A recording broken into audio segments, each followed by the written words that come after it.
right. If you have not introduced yourself in the chat, please go ahead and introduce yourself, your school, what role. And for those of you that are traditional, you are almost there. So almost there. Spring break. Yay. All right, Chris, take it away. So thank you for the intro, Wanda. I'm Chris Zirkle in the Southwestern area. And in our session today, I'm going to ask you if you want to mute your mic there. There will be times where we do ask you to participate. Of course, you can unmute at that time or use a chat. Wanda will be watching the chat. And thank you for those who've introduced yourselves already. Wanda, you want to give us a little bit of an update about today? Yes, so National AI Literacy Day came across our desk back in January. So we've been planning this day since then. And it's a day to just increasing our awareness to artificial intelligence. And so this is the last session of the day. We started at 8 a.m. and we've had sessions at the top of every hour that are tailored to all different grade levels. And so after today, all of these will be recorded. They're all recorded and we will post them. And so that, spread the word and your colleagues can go and check everything out. Yes, and I appreciate you attending today, especially if you're here live at the time of day. And today will be a little bit more interactive. It's not going to be a sit and get for the whole period of time. We're basically kind of learn what Notebook LM is for some people that may be new or they've heard of it, but in comparison to, let's say, ChatGPT, kind of what are the differences? What is Notebook LM? We're going to really looking at the lens of planning with AI, specifically Notebook LM, and sources. And we'll talk about what sources you would be using to plan with. And then we're going to have some time for you to actually experiment while we're here with you. We're going to get you logged in. We're going to add some sources. We're going to experiment a little bit so you can have some interactive time with it while we're here, ask some questions, things of that nature. The slides themselves don't have a lot of information. You don't have to go to them per se. Really, again, it's going to really get into more of a demo. So let me go ahead and just let you know if you do have questions, you can raise your hands in the chat. Wanda will take care of all that for you. But just a breakdown of the session, we're going to be looking at when you're planning. I know I work with some teachers that maybe don't have always a PLC to plan with, or they have a couple PLC members. But imagine creating your own dream team of members that you can plan with, and that's what Notebook LM can do. It can be that specialist on different lenses, which we'll go for that in just a minute and take a look at that. For example, when you're looking at Notebook LM, one of the biggest differences is that you need to provide sources, and I'll show you what that looks like. It's not like ChatGPT, where if you were just to start asking it to help you plan, that it would start producing and generating things for you. If you go into Notebook LM, there's nothing there until you put something there. Once you have a source there, then you can interact with it. So these are my top 10. I'll briefly go over this because we're talking about planning. And when you think about planning, what lenses do you want to have in your instruction? So obviously we use district resources such as the vision, the mission, the levers, things that Wake County is providing, having that background, that knowledge of that. And some of these that I'm referring to are very long documents where it would take a very long time to read. So having these as sources in Notebook LM will also help you to be able to digest that content and be able to interact and chat with those sources. So, of course, your standards and objectives. So talking about planning, we would look at what we have in CMAP, what our lessons, our objectives, and those PDFs, those files actually would upload into Notebook LM. The high impact instructional strategies, technology integration strategies, of course, ISTE student standards and teacher standards, which we're all implementing. And then the curriculum itself, lesson plans that you can have up to 50 sources. Not that you would use all those, but just so you can realize you can have multiple sources. UDL guidelines, the 4 C's, modifications and best practices. That'd be an area that I'm weak in. And so from my ability to be able to have that lens and that layer included in my planning is very helpful. And of course, ML instructional strategies. So at this point, let's just see if there's any comments or questions before we go too much further as far as sources in the lens of planning? What are some things that you do that involve planning? What does that mean? Okay, well, there's nothing to say at this point. No problem. We may have some questions as we move forward, but I'm going to jump out of the slides and give you a live demo in a moment, just to give you a screenshot of when you first log into Notebook LM, which we're all going to do here in just a few moments. You are presented with a screen that requires you to upload a source, because there's nothing like in your notebook. It's blank until you put something in your notebook.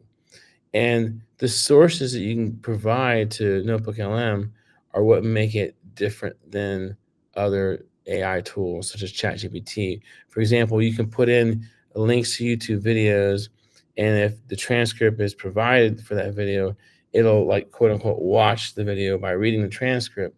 You can put in websites and one web page at a time, not just like one link for the whole site, but a web page at a time. It can read the web pages.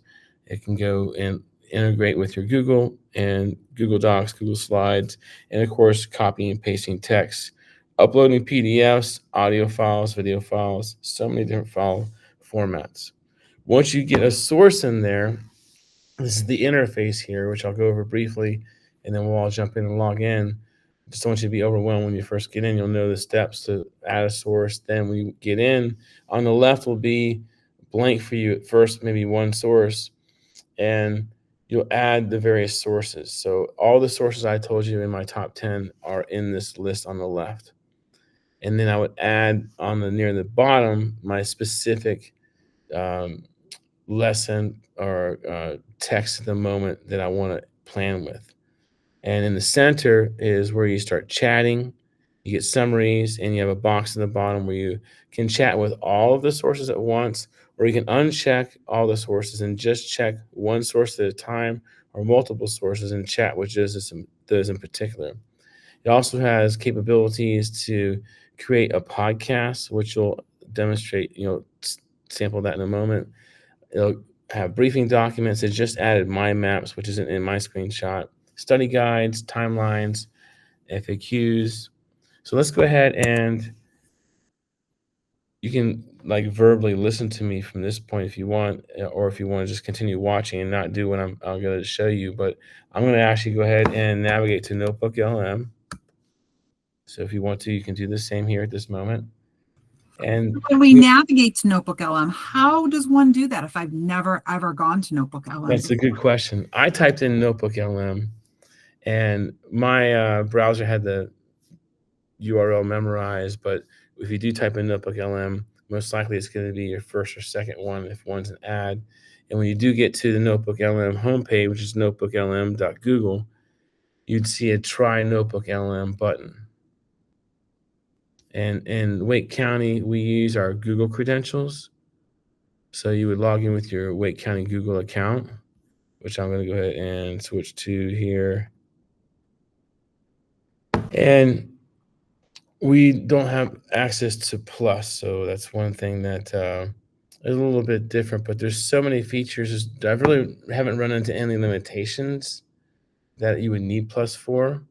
But let's give everybody a moment, and I'll ask Juan if there's any questions at the time to get to Notebook LM, to get past the Try Notebook LM, to log in with your Wake County Google, and get to where you can see Create New, a button that says Create New, which would be your first notebook. All right, and for those of you that are just joining us, the presentation slides are pinned at the top, and Christopher Zirkle has talked a little bit about Notebook LM and what it is and the uses for it, and now he's going to go in and do a live demonstration. So you can either sit back and watch his live demonstration, or you can open another tab and log into Notebook LM and try it out yourself. In looking at our timeline, there'll be plenty of time if you want to watch for now, and then we'll be giving you a few minutes to go browse on your own. So either way, but you do have a variety of notebooks that you can have. I'm going to create a new one here. And again, the first thing you have to do is provide a source. This is what I like about it, because it's not going to draw, for example, ChatGPT. If I go to ChatGPT, I can add sources and PDFs there, but it's also going to draw on other sources in its response and generating.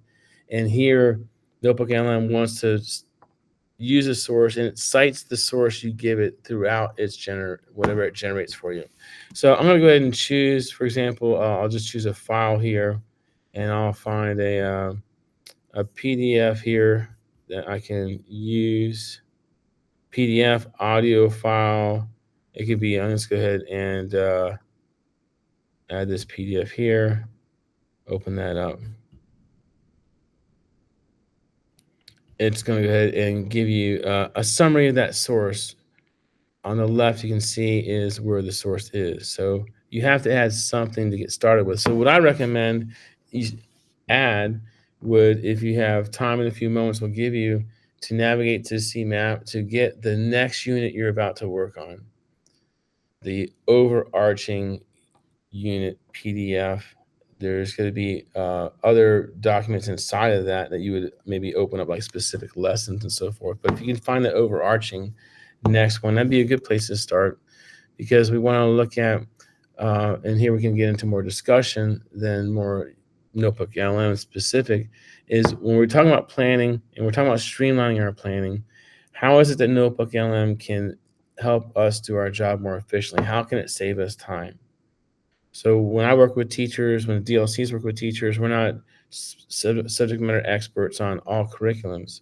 And when I'm about to work with a teacher and I don't know the next unit they're going to be working with, and I need to understand that to a degree to work with them, I can bring that into Notebook LM and then chat with that lesson plan or that unit guide to get some questions that I have answered and to start generating notes or summaries or whatever it may be. So if you are going to demo it, you'd want to give it guiding sources, anything from the Wake County, like the web pages or the strategic plan, getting into some of the other things I mentioned earlier with multilingual language learners, strategies for students that need modifications.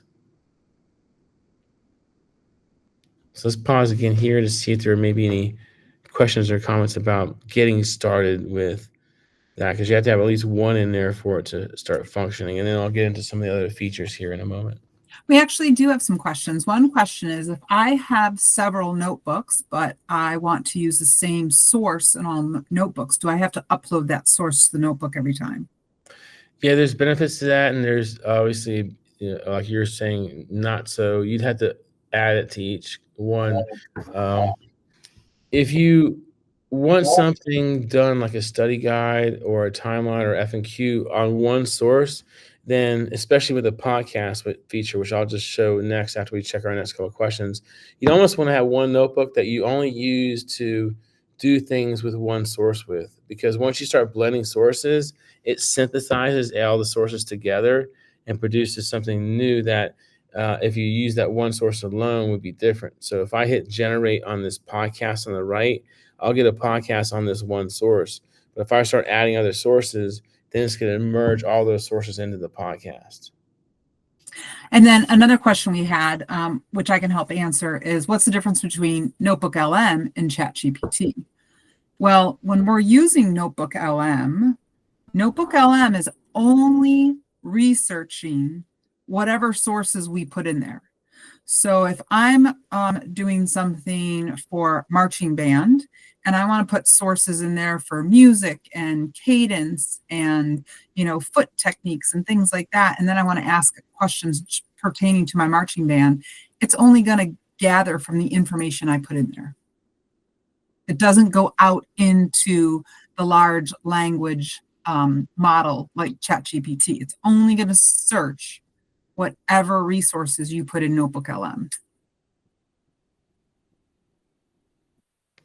Yes, thank you, Wanda. Because it takes a few moments, if you have one source, if you've opened up Notebook LM, you have at least one source in there, look at the top right and hit generate, and because it may take a few moments. And I've done that with this source. This isn't like a, like really totally interesting document. It's about testing accommodations, but it's something that one would need to know before they start conducting testing. And I can have a bunch of sources in here. And let's pretend I'm just going to play the first, maybe 10 seconds of this podcast, just so you can hear what it sounds like. In a moment, you're going to have yours generated if you made one and hear your own. But let me just push play here for a second.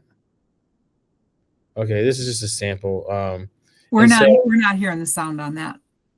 okay, yeah, it's just a damn. You probably can't hear it on yours. Is generate. You'll be able to push play. But I have a sample document in here where just put in some random text, and it promotes a podcast with two hosts. And I've actually seen literally when I push play in audiences, I've seen people's mouths drop. If yours has generated, if you have a play icon, take a moment now. If it's still generating, that's fine. Go ahead and push play. We'll wait a minute here and let you hear the first few seconds of your podcast. You can also see there's a beta button. Beta is really interesting. Beta is where you interact with the podcast. So you would push play or record once you start that interactive in the beta. And you can interact with those two AI hosts, ask them questions, and they'll respond to you. It'll blow your mind if you have time to do that. I've got another document here about UDL I was doing some work with. I was having a lot of this was pasted text. You can see over here it says pasted. When you do paste text, you want to rename your sources so you'll know what sources you're dealing with. But if I were to hit generate here in this sample, it's going to synthesize, and all three of these sources are going to be in this podcast. So if you want a podcast on one single source, have a separate notebook. That's all you do is use it to create podcasts for single source podcast. But once you bring in more than one, it's going to merge them all together into the episode. So any questions about that before we look at some of the other features? Remember, you can put your questions in the chat. You can raise your hand. You could unmute yourself and come on in. Christopher, if you want to go back to the main notebook page. No, go ahead and open a notebook. Okay, I'm just picking one here that I know I can work with. Let me go ahead and type in. So as Christopher opened that, do you see on the left-hand side of the screen, those are all the different sources that he put in. Then in the middle of the notebook screen is where it summarizes it for you, and then you can ask it questions in there. So it's sort of like, you still might want to use your craft model that those of you who are in earlier sessions learned about today, about crafting prompts to ask it. And then on the right-hand side of the screen, that's where your audio overview is, and it gives you a podcast. And then down below, it can make you a study guide or a frequently asked questions. And now, just last week, I believe it was, it can now translate into different languages for you as well. So that is a new, and we love Google. It'll keep adding things. And I said in the chat, one of my favorite things to do, is to make myself a podcast. And if there's a presentation I have to do, if there's something new that I have to learn, I will put in all those resources and it'll make a podcast. And I either listen to that podcast, because you can download that podcast and you can send it to your phone, listen to it on a walk whenever you need it. Yeah, just to conclude with the interface, are your sources on the left? If you notice, I do have a video here. I can actually watch that video inside of Notebook LM if I needed to. It's giving me a summary, some of the key topics. And if I come out to my sources here and I uncheck my sources so that I just want to go in and just chat with our strategic plan. If I check that one, then when I start chatting down here, I'm only chatting with that one specific source versus if I have them all checked. That's one thing to note. And then when you do have something, let's say I have a conversation with a source or all the sources, and we are it's generating something for me. And as you go through, you're going to want to save those as notes. So it's different. Someone mentioned or asked earlier about ChatGPT. ChatGPT has all these separate chats that you have, and that's what you go into. This would be thinking of it as a chat, as a note. So when you have an interaction with a source and you like what's there, then save that as a note. Otherwise, if you continue move on, that would not continue to be there for you until you save it as a note. That's an important fact to know. And as you do create notes, so if I say, I'm just making up something, so it generates something. If I generate here a chat I'm having with This is with all the sources, which is kind of hefty to ask it to summarize all those sources. I should have just checked one. I would want to come down here and hit Save Note. As I do so, on the right, there is a note with the title I can go back to. So that's like saving your chat, so to say. And then if I go on and now I uncheck this and I chat with these two sources, then I have a whole new something that's generated in the chat, and I can save a whole new note for that. So let me pause here for any questions. I click the study guide button. This time in our session where we're at with our time at 3:22, we do want to kind of pause for a moment to give you time to process, ask questions, or hopefully log in and upload a source and start to interact with the source, create the podcast, listen to it, play with some of the features. So that way, if you have some questions while we're here during our last few minutes, we can be able to answer this for you. All right, Chris, Kathleen from Weatherstone has a question. Hey, this is just easier for me to say out loud, I think, than write. So basically, this is an organizational structure where you're putting stuff in so that all of your, whatever you're looking for, either generative AI or information or summaries or anything, can all be organized together at the same time, so that you can leverage everything so you don't have to look for it throughout your Google Drive and stuff like that. Is that right? Yes, it's also, let's say that I'm at the point now where, for example, if you notice on the left-hand side, I have my top 10 that I mentioned earlier, but the third one down is the actual unit 3, unit 4, the Crucible. And now I want to start having it generate things I can use with the students. We're about to go over, let's say, the vocabulary. I want to introduce this to them. So I'll say, I'll make sure, first of all, that I go to my sources and I only check the one source I want to chat with. Otherwise, it'll get kind of crazy, right? So I have just that unit guide. I'm going to say, give me an vocabulary intro list for this unit. And this is going to be intended to eventually be student facing. So it's giving me a vocabulary list, and I can continue to say, now give me some strategies. Let's make a game. Can you do this, do that with whatever I'm generating for my use now that it has all those things. So that's embedded right in there, and you're not going back and forth between different. Okay. All right. Thank you. And that's why you want to save notes as you go, because it would be more than just long chat of all these different chats with different sources. So as you go, when you hit save, it saves just that chat with that source you had on the right, which makes it easier to organize. Right. Gotcha. Okay. Thank you. That's helpful. And if I were going to use this, then it's, and these little numbers are where it's citing from the source I gave it. So it just only cites from where I gave it the source. And I'll copy here to get it into whatever I want to use with students or what have you. All right, Christopher, Katie has a question. Well, or a comment.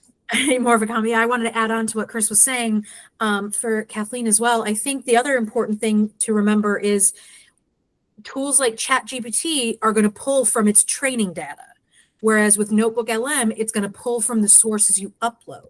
So let's say, ChatGPT isn't aware of the Wake County strategic plan. I don't know, it probably is, but you could upload the Wake County strategic plan as one of your sources, or the curriculum maps that the curriculum team has been working on over the past few months.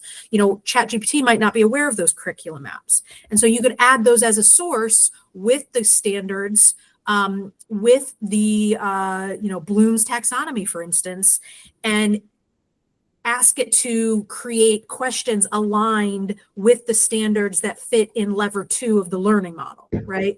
So the beauty of Notebook is that you can give it the sources you want it to learn from or interpret or synthesize versus ChatGPT, which is pulling from whatever it was trained on.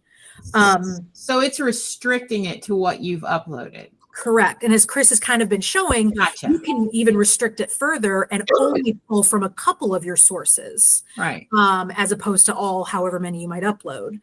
Lost my train of thought there, but yeah, so yeah, that's the basic. Oh, I remember.